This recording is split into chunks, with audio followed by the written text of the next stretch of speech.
საუბარს კი დავიწყებთ ჩვენ გიორგი მელაშვილთან. ბატონო გიორგი, საღამო მშვიდობისა, მადლობა რომ გვითმობთ დროს, იმედია გესმით ჩემი ხმა.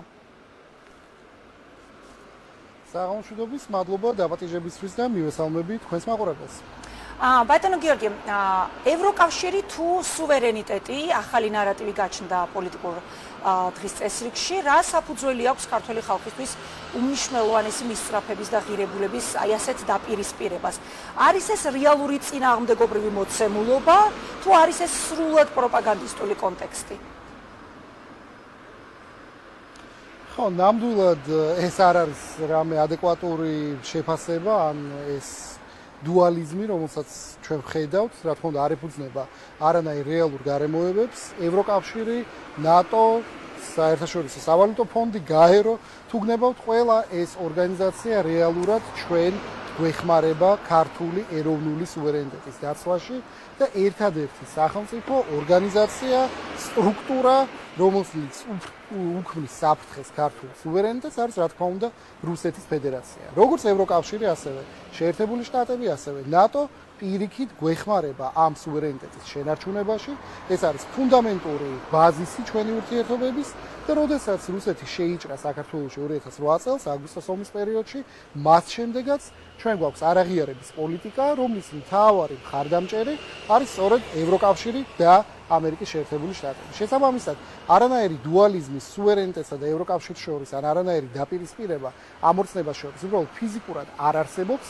პირიქით ჩვენი სუვერენიტეტის დაცვის მთავარი შესაძლებლობა, გარანტია, გრძელვადიანი მშვიდობის დამკვიდრება პირდაპირ გადის ევროკავშირში საქართველოს გაწევრიანების ხაზზე. ეს არის ის მაქსიმა, საგარეო პოლიტიკური ინტერესი, რომელიც ქართულ სახელმწიფოს გააჩნია უკანასკნელი სულ მცირე 30 წლის განმავლობაში და ზუსტად ამისთვის იბრძოდნენ ქართველი დიპლომატების თაობები. ეს ორაზროვნება, ეს დაპირისპირება არავისთვის კითხვის ნიშნის ქვეშ არ ყოფილა. ბატონო გიორგი, აი როგორ ფიქრობთ, ვისზეა გათვლილი და რითია ნაკარნახევი ახლა ამ გზავნილის გავრცელება? ან რატომ გამორიცხავს ევროკავშირის სუვერენიტეტს? აი როგორ ეწინააღმდეგება ერთი მეორეს? ხო, ეს გზავნილი გათვლილი არის ალბათ იმ ადამიანებზე, რომლებიც არ იცნობენ როგორ მუშაობს ევროკავშირი, არ იციან როგორ ოპერირებს ეს ორგანიზაცია და საბოლოო ჯამში გათვლილი არის იმ ადამიანებზე, რომლებიცაც უფრო მისაღები არის საქართველოს განვითარების რუსული ვექტორი, ვიდრე ევროპული. როგორც უკვე თავიდან აღვნიშნე, ევროკავშირი არის ჩვენი რეალური სუვერენიტეტის მთავარი მხარდამჭერი, მთავარი გარანტორი და არანაირი საფრთხე ევროკავშირისგან ჩვენი სუვერენიტეტისთვის ფიზიკურად არ არსებობს. თუ ვინმეს ამაში ეჭვეპარება, შევხედოთ უნგრეთს, რომელიც უამრავ პრობლემას ქმნის ევროკავშირის შიგნით, მაგრამ არანაირი შეზღუდვა უნგრეთის სუვერენიტეტს არ ხდება პირიქით ამ სახელმწიფოს მცირე ეკონომიკური პოტენციალის, მცირე სამხედრო პოტენციალის მიუხედავად მისი საგარეო პოლიტიკური წონა არის გამოწვეული სწორედაც რომ ევროკავშირის წევრობის, სწორედაც რომ ვეტოს უფლების ქონით და სხვა საკითხებით, რომელიც პირიქით უნგრეთის მცირე სახელმწიფოს წონას გაცილებით უფრო ზრდის, ვიდრე რამდენადაც ამცირებს ან აკავებს. ზოგადად, როდესაც ჩვენ საუბრობთ ავტორიტარულ რეჟიმზე, ან რეჟიმზე, რომელიც ცდილობს ავტორიტარული დილემების წარმოქმნას, ისინი ყოველთვის ცდილობენ არარსებული გამოწვევების გამოგონებას. ეს არის პროპაგანდისტული ხრიკი, იერი, რომელსაც აქტიურად იყენებენ ყველა ტიპის პროპაგანდაში, ეს არის მტრის ხატის შექმნა და მისი ჩანაცვლება. თუ ჩვენ ძალიან კარგად ვიცით, რომ საქართველოში მთავარი მტერი სახელმწიფო არის რუსეთი, რომელიც არის ოკუპანტი, რომელმაც მოახდინა ჩვენი ტერიტორიის 20%-ის ოკუპაცია, რომლის სინდისზე არის 300,000-ზე მეტი იძულებით გადაადგილებული პირი ჩვენ სამშობლოში, ხდება ამ ცნების ჩანაცვლების მცდელობა და ფსევდო დილემის წარმოქმნა. ორველთან არის ეს ძალიან კარგად აღწერილი, ისე როგორც პროპაგანდის ნებისმიერ სხვა მკვლევართან. კი ბატონო. ხელოვნური ხატი და შემდეგ არის მცდელობა, რომ ამ ხელოვნური მტრის ხატის ირგვლივ მოხდეს მობილიზება. კი ბატონო, აი ესე მინდა გავაგრძელო ეს კონტექსტი, ეს შინაარსი. კონკრეტულად აი ეს დუალიზმი, ახლა რაზეც ჩვენ მსჯელობთ, რაში სჭირდებათ ავტორებს, რისი თქმა შეიძლება და ზოგადად აი როდესაც დეზინფორმაციაზე, პროპაგანდაზე საუბრობთ, რისი თქმა შეიძლება, რამდენად მრავალრიცხოვანი აუდიტორია, მოწყვლადი აუდიტორია, დეზინფორმაციისადმი მოწყვლადი პირველადი აუდიტორია, რა ვითარებაა საქართველოში, განსაკუთრებით რეგიონში, ვინაიდან კვლევები პერიოდულად აჩვენებს, რომ დედაქალაქისგან ამდენადმე განსხვავებული მდგომარეობაა რეგიონებში და ასევე ეს პროპაგანდისტული ნარატივების, პროპაგანდისტული დეზინფორმაციის შემოტანა, რა გავლენას ახდენს ქვეყნის საგარეო და საშინაო პოლიტიკაზე, რამდენად აზარალებს ეს ამ პროცესებს? ჩვენ დანამდვილებით ვიცით, რომ სერიოზულად აზარალებს, იმიტომ რომ როდესაც ჯერ კიდევ ის დრო იყო, როცა ჩვენ საუბრობდით ევროკავშირის 9 და 12 რეკომენდაციაზე, ერთ-ერთ პირველ ადგილზე ყოველთვის იყო ანტიდასავლური პროპაგანდის შეწყვეტა, რომლის წყაროები საქართველოში სამწუხაროდ არის საკმაოდ მრავალფეროვანი. ეს წყაროები არის როგორც სამთავრობო მედიიდან წამოსული ხშირ შემთხვევაში, ასევე პირდაპირ რუსეთიდან წამოსული. ასე რომ ეს ანტიდასავლური ნარატივები, რომელიც ჩვენ მუდმივად გვესმის, არის აი ამ ცუნამის ტაქტიკის პროპაგანდაში არსებობს ეს ტაქტიკა ცუნამი, როცა ხდება ადამიანის ბომბარდირება უამრავი სხვადასხვა ტყუილით, რომელთა დიდი ნაწილი საერთოდ შეიძლება ადამიანისთვის სრულიად მიუღებელი იყოს, ნაწილი ნელ-ნელა ილექება და მთავარი მიზანი არის სწორედ დალექვა და საბოლოო ჯამში წარმოქმნა ფსევდორეალობის. ან ნებისმიერი პროპაგანდა ქმნის ფსევდო სრულ რეალობას. როგორც ჩვენ ვისაუბრეთ ამ სრულ დილემაზე ევროკავშირსა და სუვერენიტეტს შორის, ზუსტად ასევე პროპაგანდა ცდილობს გამოიყენოს ეგრეთ წოდებული ოვერტონის ფანჯარა. ეს არის ნარატივი, ჯერ მცირე, რომლის მთავარი მიზანი არის აუდიტორიის შემზადება უფრო დიდი ტყუილისთვის. ანუ პატარა ტყუილების მეშვეობით, რომელთა ნაწილი შეიძლება საერთოდ ნახევრად სიმართლეც კი იყოს, ხდება ადამიანების შემზადება და მერე უკვე ამ დიდი ტყუილით ადამიანების მოტყუება.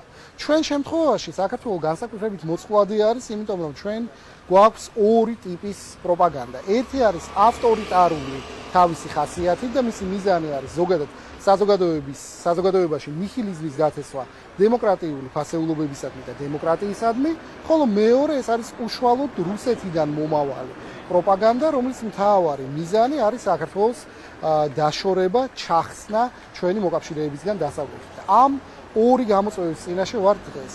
დედაქალაქსა და რეგიონებს შორის განსხვავება არის ჩემი აზრით ძალიან სამწუხარო, იმიტომ რომ სიმართლე არის პრინციპში ერთი და იგივე. თბილისშიც, ხულოშიც, შუახევშიც, ნებისმიერ სხვა მუნიციპალიტეტში, მაგრამ სამწუხაროდ ვერ ხდება ამ სიმართლის სათანადოდ მიტანა და ასევე ის მედია დისბალანსი, რომელიც არსებობს, არ უწყობს ამას ხელს დანამდვილებით. კი ბატონო, აი პასუხისმგებლობის ნაწილზეც მინდოდა მე კითხა, როცა ჩვენ ვამბობთ, რომ ეს პროპაგანდისტული ნარატივები, იმ შემთხვევაში თუ ის მოდის ხელისუფლების წარმომადგენლებისგან, მაშინ ვისი პასუხისმგებლობის ნაწილი ხდება დაპირისპირება ამ პროპაგანდასთან და როგორ ვინ უნდა ან რა გასაგებია რომ რაღაც ერთი რეცეპტი შეიძლება არ არსებობდეს და არის აქ კოლექტიური მიდგომა საჭირო, მაგრამ მაინც საინტერესოა ვის რა წვლილი შეტანა შეუძლია იმისათვის რომ დეზინფორმაციამ არ დააზიანოს საბოლოოდ ქვეყანა და საზოგადოება, რომელსაც ჩვენ ვხედავთ რაღაც ეტაპობრივად, რაღაც მცირე ნაწილს, მაგრამ მაინც სჯერა ამ დეზინფორმაციული ნარატივების და სწორედ ამ ნარატივის გავლენის ქვეშ არის.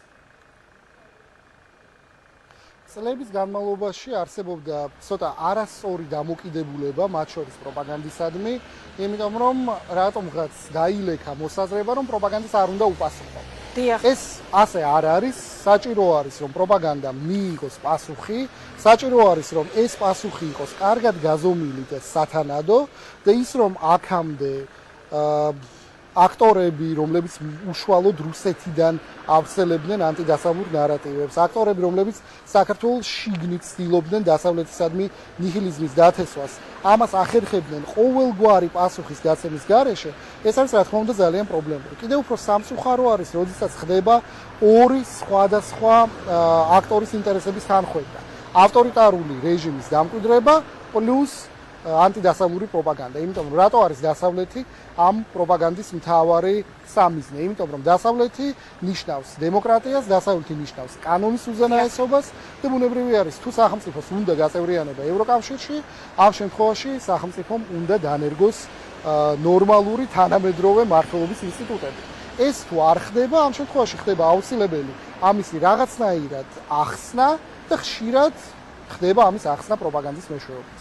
ასე რომ ეს არის თითოეული ჩვენგანის ვალდებულება, პასუხისგებლობა, რომ სათანადოდ დავუპირისპირდეთ იმ აღვირახსნილ პროპაგანდას, რომელსაც ჩვენ ვისმენთ როგორც ჩრდილოეთიდან, ასევე სამწუხაროდ ქვეყნის შიგნიდან. კი ბატონო, აი ბოლო კითხვა მინდა ასეთი დაგისვათ. საზოგადოებას ასევე ესმის განცხადებები იმაზე, რომ ევროკავშირი ახლა აქეთ უნდა გთხოვდეს გაწევრიანებას და ახლოვებას, რომ ახლა ბურთი მათ მოედანზეა, რომ დაიწყონ პროცესები და საქართველოს ახლაც მზად არის ევროკავშირთან შემდგომი დაახლოების მიზნით ნაბიჯების გადასარქმევა და ასე შემდეგ. ეს ყველაფერი ხდება იმ ფონზე, როდესაც ქართულმა ოცნებამ თავად გამოაცხადა ევროკავშირთან გაწევრებაზე მოლაპარაკებების პროცესის გადავადების შესახებ. ურთიერთობები რომ უკიდურესად დაზიანებულია, ამას ყველა ხედავს. რაში ხედავთ თქვენ გამოსავალს და არსებობს თუ არა რესურსი დავეწიოთ იმ ნიშნულს, სადაც ახლა ასოცირებული ტრიოს დანარჩენი ორი ქვეყანა იმყოფება? ხო, ევროკავშირმა ნამდვილად მოახდინა იმის დემონსტრირება, რომ მას გააჩნია კეთილი ნება საქართველოსთან მიმართებით, ეს იყო კანდიდატის სტატუსის მინიჭება, მიუხედავად იმისა, რომ იმდროინდელი რეკომენდაციები არ იყო შესრულებული, ჩვენ მოგვეცა ერთგვარი საჩუქარი არ ვიტყოდი, იმიტომ რომ ეს არის უფრო დაფასება, მაგრამ წინსწრებით ჩვენ მივიღეთ ეს კანდიდატის სტატუსი იმ პირობით, რომ მოხდებოდა აუცილებელი რეფორმების ჩატარება. ამ რეფორმების ჩატარება სამწუხაროდ არ მარტო არ მოხდა, არამედ ჩვენ მივიღეთ მნიშვნელოვანი უკუსვა რუსული კანონის სახით, შემდგომ კიდევ უფრო გაუარესება გარუსებული ფარას თარგმანით და ასე შემდეგ, ანუ მოხდა პირიქით იმის ნაცვლად, რომ გაუმჯობესებული იყო და ჩატარებული იყო მნიშვნელოვანი რეფორმები, რომელიც აისახებოდა თითოეული ჩვენგანის ცხოვრებაზე, ჩვენ პირიქით მივიღეთ უფრო მეტი ანტიდასავლური ნაბიჯი. აი ამიტომაც გეკითხებით, რაიმე რესურსი დარჩა თუ არა, ისევ დავუბრუნდეთ თუნდაც იმ ნიშნულს, სადაც გავწყვიტეთ ურთიერთობები, ან არსებობს თუ არა იმის რესურსი, რომ დავეწიოთ როგორმე იმ ორ ქვეყანას, რომელიც ჩვენთან ერთად იყო ასოცირებული ტრიოს ფორმატში.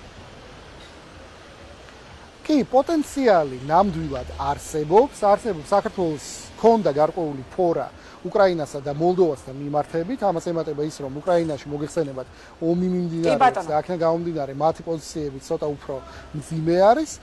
შესაბამისად, რესურსი დაწევის 2030 წლამდე ჩვენ გვაქვს, მაგრამ ამას ჭირდება პოლიტიკური ნება, ამას ჭირდება მნიშვნელოვანი ნაბიჯების გადადგმა საზოგადოებაში არსებული დაპირისპირების გასანეიტრალებლად უპირველეს ყოვლისა და კომპრომისი. კომპრომისი არის დასავლური სტრუქტურის და ევროპულობის ერთ-ერთი ფუნდამენტი. მადლობა თქვენ, მადლობა, მოვისმენეთ საინტერესო ანალიზი, მადლობა თქვენი დროისთვის. დაგემშვიდობებით, ჩვენ საუბრობდით გიორგი მელაშვილთან, ევროპულ ქართული ინსტიტუტის დამფუძნებელი და პრეზიდენტი იყო ჩვენი სტუმარი პირდაპირ ეთერში.